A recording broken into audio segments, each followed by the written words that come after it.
Welcome to the Multifamily Zone, where business meets family. We explore what the entrepreneur life looks like from the family perspective. Now here are your hosts, Julia and Gino Barbaro.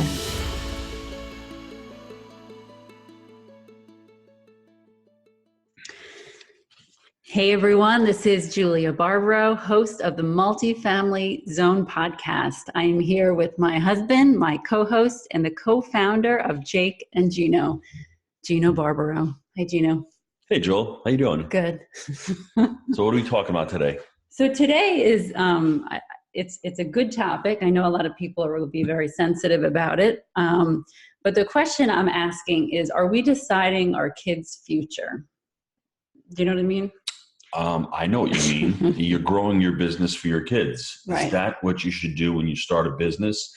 I have my own perspective on this because I am a first generation immigrant. So my parents came to Italy.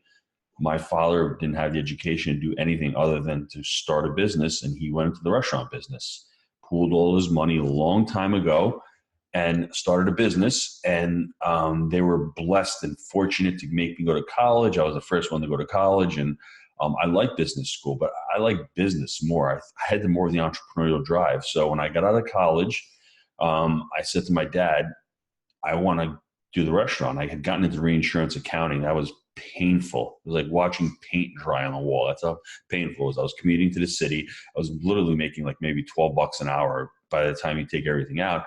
And it wasn't because of the money. I just hated the job. I was used to working in the restaurant with my dad all those years. I thought it was normal for a kid to go to work with your dad and, Windex the walls and clean chickens and, say hello to customers and do all that stuff. And for me, it was fun. I grew up with him. I worked with him, and I had a lot of fun doing that. And then when it came time for me, I remember May 14th, 1994, we ended up buying our own restaurant. I tried to buy my father's restaurant, and the partners didn't sell to me. They wanted too much, and my dad was just there. So we bought our own place, and I went to work with my mother for the first 6 months. We liked the business. It was really hard business, but we loved it. We closed it, we renovated it, and we reopened it. And for me, it was just a lot of fun in the beginning. I didn't do it because, my dad said, you got to do it. My mom did not want me to go into the business. She didn't want me to work in the kitchen and wash dishes and do all that. And I saw that as a vehicle to make more money, to have a really good lifestyle, because I saw how well my dad did. He had partners in his business. There was 4 other partners in his restaurant, and we lived a really good middle-class income lifestyle. We went on vacations all the time. We wanted nothing. It was just a great lifestyle. So when I bought it back in 94, there was no internet. There was not much competition. Food eating was different. There was none of this Uber Eats. There was none of this Whole Foods. You just go out to a restaurant and you would eat at the restaurant. You'd enjoy it. And I loved it. And I'm sorry that this might be a little winded and a little long, but for me, when I took over and I thought about my children, I loved having my children work at the restaurant. It was just great having them there. I did not want them to do the business. And I think my father ultimately didn't want me to do it either, but we just had fun working together. Mm-hmm. And we had a great relationship, and we did everything together as a family. And now that I see my children, if I had the restaurant, they would still be working there. They liked working there. Grandma's there. It's comfortable. Right. So maybe they like the idea of, because I know Michael did want to, he was very upset when you sold, because he wanted to have that for himself when he was older. And I said to him, well, what is it about the restaurant that you want? And what for him, it was the fun. Like you said, it was the fun. He didn't see the work part because he was young.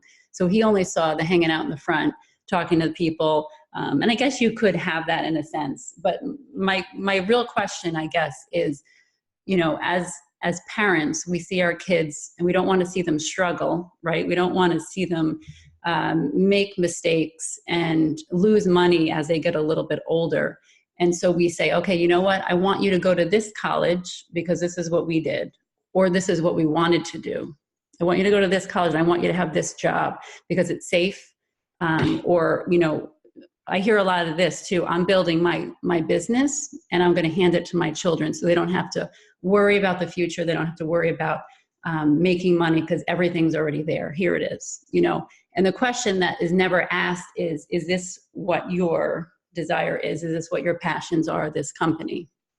So there's a couple things to that I also like to add is the first thing you need your children doing is if they're going to work for you, let them work for somebody else first, because that was my mistake for my dad. My dad never let me go work at someone else's restaurant. So I never had the perspective of being told from somebody else what to do. Although his partners did somewhat, but my son is working in a restaurant right now. I want him to have another employer. I want him to see how it is to take orders from somebody else. I want him to see how hard it is. Because when he's working for you, they can slack off a little bit. My son would come into work at 5, and my cousin would come in at 6:30. They'd sit down, they'd have dinner together.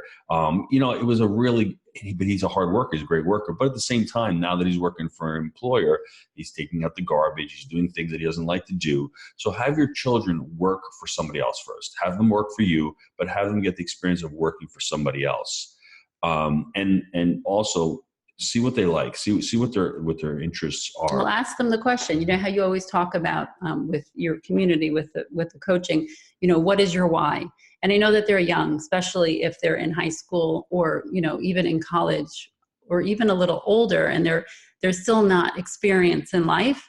But you can still ask them these questions for them to think about. We went down the real estate road right now. Is that interesting to you? Do you want to be part of it? Do you want to just try it out for a while? And I don't mean baby them, but I mean let them experience life without you trying to make it so simple and so easy for them. All of our struggles in life have been opportunities. And sometimes I feel like we try to avoid that because we don't want to see them in pain. So we try to avoid them struggling. So my wife is trying to say, I think, is she's saying that she wants the kids to have some skin in the game, that they need to have something in, because if we give them everything and we hand them over this amazing business and they haven't struggled for it, they haven't put the time in to learn it, that can be very detrimental to them. And that was one of the things when I took over the restaurant. I went to work 7 days a week there. So I had put my hard-earned money into the business also. So I had skin in the game. So if you're thinking generational wealth, the first generation works it and makes it. The second generation grows it. The third generation just destroys it and eats it away. That's what basically happens. So if you're thinking of having your children come into the business, let them work in the business. Let them really put some skin in the game and figure it out. And don't grow the business for them. You've got to grow the business for what you're doing and what you like. And if there comes a point in time where it's not their passion, you do not want to force them into something that they don't want, because they're going to be miserable. If you're telling your kids, well, you've got to go to college and I want you to become a doctor or a lawyer, that's the worst thing you can do to your children, is by telling them what to do. Be open-minded with them, give them the opportunity to ask you questions, but don't tell them what to do or what they like, what they don't like. Our children do various tasks in our real estate business now. They'll call investors. They'll call students up to lock in the boot camps. They will edit videos. They'll shoot videos for us. So there's a lot of different things that our children can do, and it's great. Pay them. And that's what we've been doing. So it's been a lot of fun for us as far as getting them aboard. But I think ultimately your children need to have skin in the game. They need to be growing it. And when you've built this amazing business, and if it's not right for them, you always have an asset to sell. You can always sell, liquidate it, and then you can put money in trusts or whatever you want to do and do that. Right. But don't think of it at the end of the mind going, I need to do this for my children. No, you need to do it for yourself. You need to grow it for yourself. And if your children want to come along for the ride, that's awesome. Like our kids all have different paths, right? We have them when they're little, and we obviously have to raise them. We have to raise them good with manners and respect and values. But at some point we have to realize, and some people really have a hard time with this, to realize that they are their own individual person. They're not ours. They're not, we are not owners. We don't have ownership over them. And it's really hard for some people to see that and say, you know what, I got to let go of them. I got to let go and let them lead their life that they're meant to lead. It's not, God has plans for them, and that's good. It doesn't have to be our plan. Usually his is much better than ours. So that's important to remember, but it is, like I said, very hard when you are used to being we think we're in control, but we're used to being in control of everything that they do. And all of a sudden it's like, okay, we'll see you, But there are a couple of things you can do if you want to include your kids in business, in your business especially. talk about it. Don't be afraid to talk about the Right. restaurant or the real estate, what's going on. Now, I just went on a boot camp this weekend. I actually took my son. He's 16 years old. He sat the day for us analyzing deals, talking to some of the students, networking. So he's learning that aspect of it. He's on the training academy. He's read my book. And around the business table, we talk about it. And I've even had him invest in one of our deals. Right. So he's put his own capital in the deal. Now, all of a sudden, he's talking about words like refi and roll. He's talking about, wow, when are the draws coming, Dad, this month? Right. So now all of a sudden he's got his money in the deal. Right. And don't be afraid to talk about it. And then he'll gravitate towards it. And don't make it so complicated.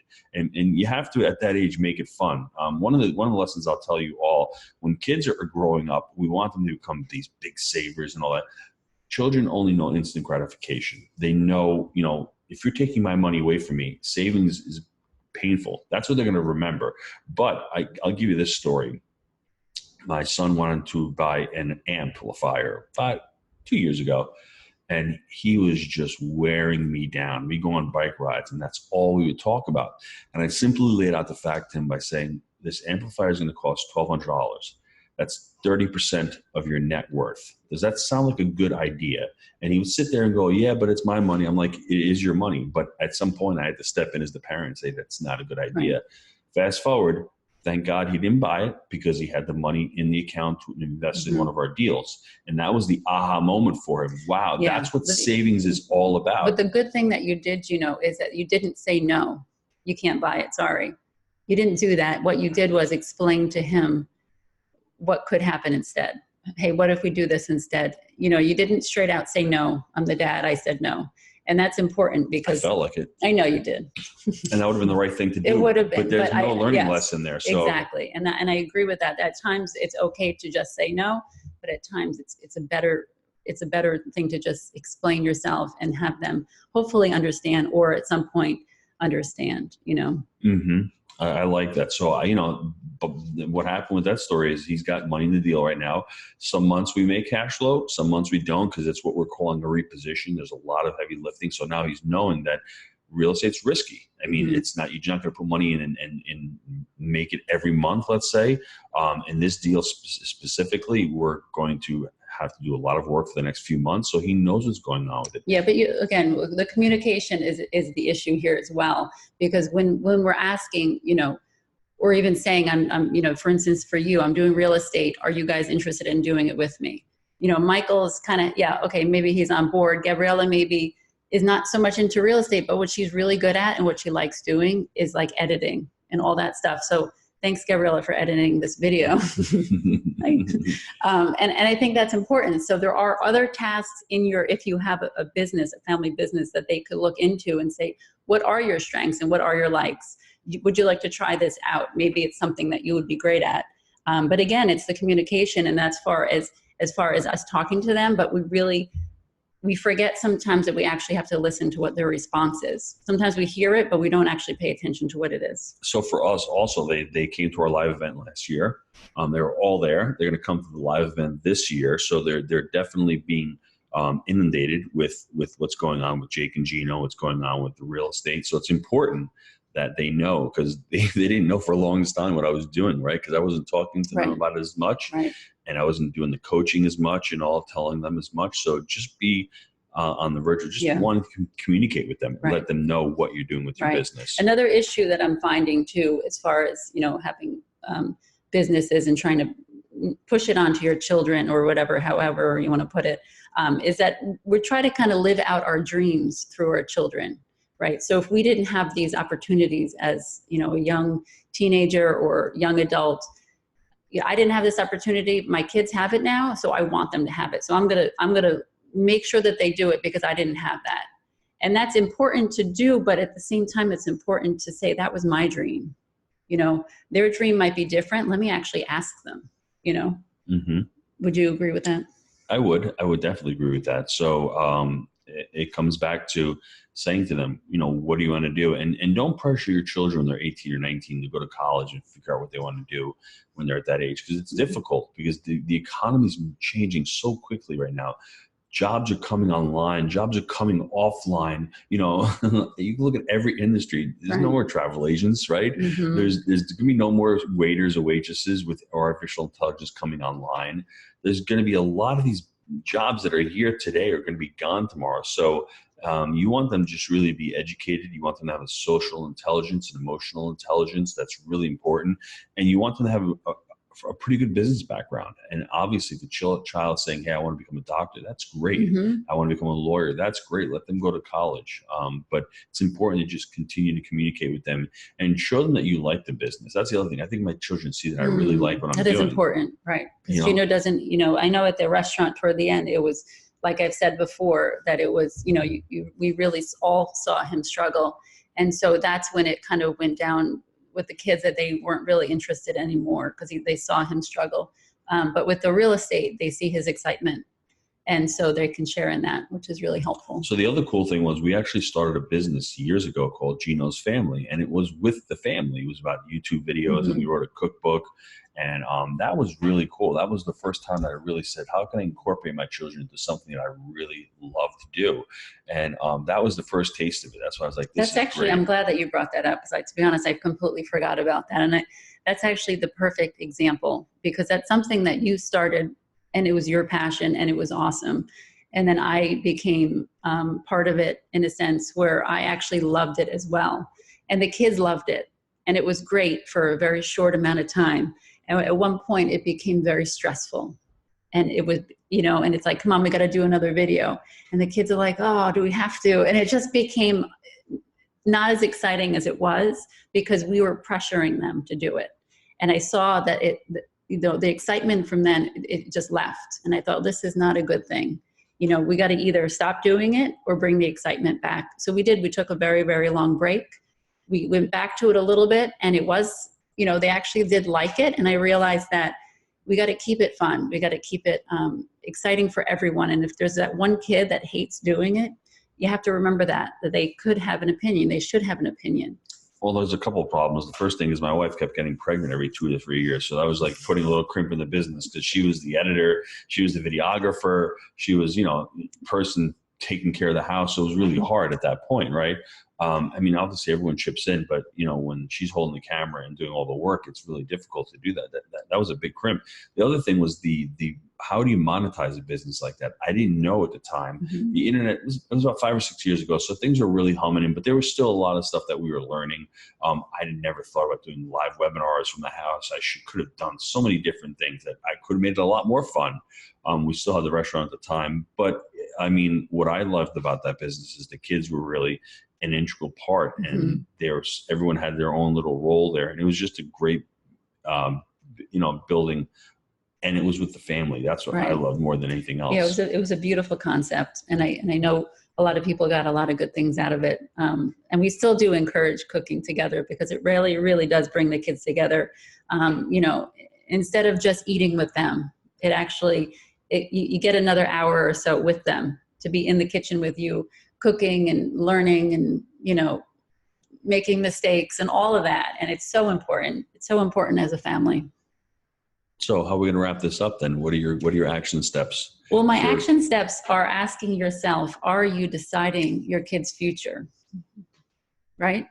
And I'm talking again about their business future, their jobs. Are we living our lives through them in what we wish we did, or where they go to school, or, what job they have? Or are we, wrapping up our business in a little package and handing it to them and saying, here, I don't want you to suffer. I don't want you to struggle or lose money or anything. I did it all for you, so you don't have to do any of it.